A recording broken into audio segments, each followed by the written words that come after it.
साल 1700 पूरी दुनिया की अर्थव्यवस्था का लगभग चौथाई हिस्सा सिर्फ एक देश के पास था।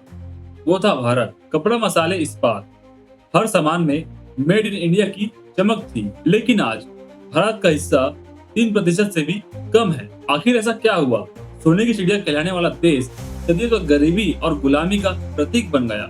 आइए तथ्यों के साथ चलते हैं उस समय में जब भारत एक देश नहीं, दुनिया का आर्थिक दिल था। नमस्कार मित्रों, यह है हमारी नई सीरीज अगर आक्रमण नहीं होते तो भारत कैसा होता का पहला एपिसोड। इस सफर में हम आपको ले चलेंगे उस भारत की ओर जहाँ कभी सोने की चिड़िया गाती थी, जहाँ ज्ञान, विज्ञान और समृद्धि का खजाना था। आज हम शुरू कर रहे हैं आर्थिक महाशक्ति से लूट तक की कहानी, और आने वाले एपिसोड में आप सब जानेंगे भारत के ज्ञान, कला, धर्म और राजनीति के छिपे हुए अध्याय। अगर आप भी हमारे साथ ये पूरा सफर तय करना चाहते हैं तो भी सब्सक्राइब करिए और बेल आइकन दबाइए ताकि हमारे आने वाले एपिसोड आपसे मिस ना हो।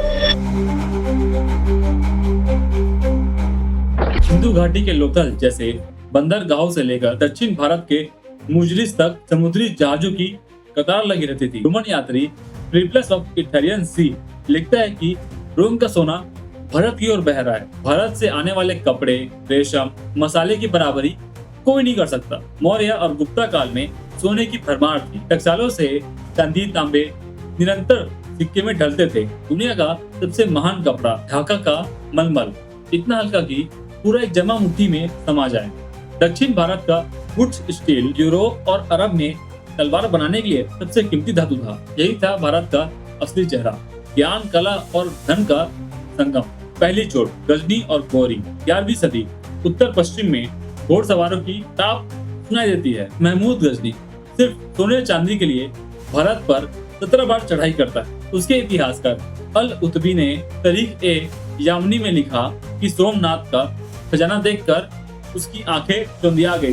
गुजरात के चालुक्य राजा भीमदेव ने कई बार उसका सामना किया। राजभोज ने भी मोर्चा लिया, लेकिन बार बार लूट का सिलसिला चलता रहा। यह सिर्फ धार्मिक नहीं, आर्थिक हमला था, भारत की संपन्नता को निचोड़ना। इसके बाद मोहम्मद गोरी, तराइन की लड़ाई 1191 और 92 में पृथ्वीराज चौहान का अदम्य प्रतिरोध, लेकिन अंततः दिल्ली सल्तनत की नींव पड़ गई। अब जानते हैं दिल्ली सल्तनत का दौर 1206 और 1526, लगभग 3 सदियां। इतिहासकार जियाउद्दीन बरीन अपनी किताब तारीख-ए-फिरोज शाही में लिखते हैं कि कैसे जजिया टैक्स, मंदिर की तोड़-फोड़ और खजाने की लूट सल्तनत में आम बात था। फिर भी देश में कोने कोने में विद्रोह उठे।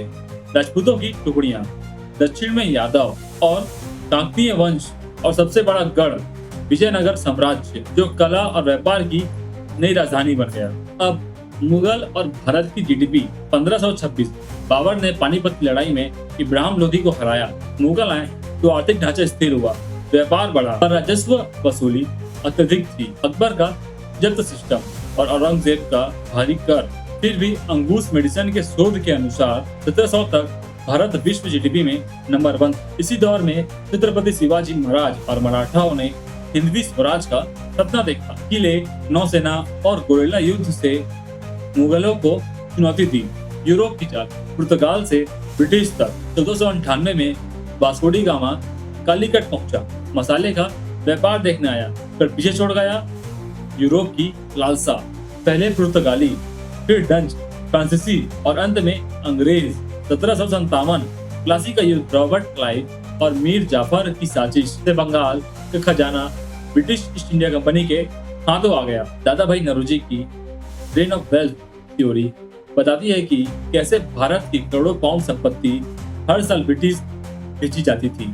अर्थव्यवस्था का पतन 1757 और 1900 के बीच भारतीय कपड़ा उद्योग रह गया। मैनचेस्टर की मिलों को बेचने के लिए बंगाल के हथकरघों को खत्म किया गया। बूस मेडिसन के आंकड़े बताते हैं कि 1700 में विश्व जीडीपी 24% से रखने वाला भारत 1900 तक 4% से भी नीचे चला गया। भूखमरी, अकाल, यहाँ तक 1943 का बंगाल अकाल इसी लूट की आखिरी कड़ी थी। इतिहास सिर्फ हार की कहानी नहीं, राजपूतों की अडिग वीरता, विजयनगर के कृष्णदेव राय की समृद्ध राजधानी, मराठा के सेनानायक बाजीराव और नाना फडणवीस, मैसूर के टीपू सुल्तान, जिनकी रॉकेट तकनीक तक को ब्रिटेन ले जाया गया, सिख मिसालों और महाराजा रणजीत सिंह की स्वतंत्र सत्ता, ये सब इस भूमि की जीवितता के प्रतीक हैं। सोने की चिड़िया बार बार घायल हुई पर मरी नहीं। हजारों साल की लूट और दमन के बाद भी भारत ने अपनी संस्कृति, भाषा और पुनर्निर्माण की शक्ति बचाए रखी। आज जब हम फिर से उस उभरती हुई अर्थव्यवस्था की बात करते हैं तो यह सिर्फ भविष्य की सपना नहीं बल्कि अपने गौरवशाली अतीत का पूर्ण जन्म है। इतिहास हमें याद दिलाता है कि गिरने से बड़ी बात है बार बार उठ खड़ा होना, और यही है भारत की असली पहचान। तो ये थी हमारी सीरीज का पहला पड़ाव, आर्थिक महाशक्ति से लूट तक। आने वाले अगले एपिसोड में हम चलेंगे उस दुनिया में जहाँ भारत ही प्राचीन विश्वविद्यालय और ज्ञान का परंपरा चमक रही थी। ज्ञान की नगरी नालंदा से भूले हुए विश्वविद्यालय तक। तो अगर आपको हमारा ये एपिसोड पसंद आया होगा, हमें लाइक करिए, शेयर करिए, सब्सक्राइब जरूर करिएगा। तो मिलते हैं अगले एपिसोड में। नमस्कार।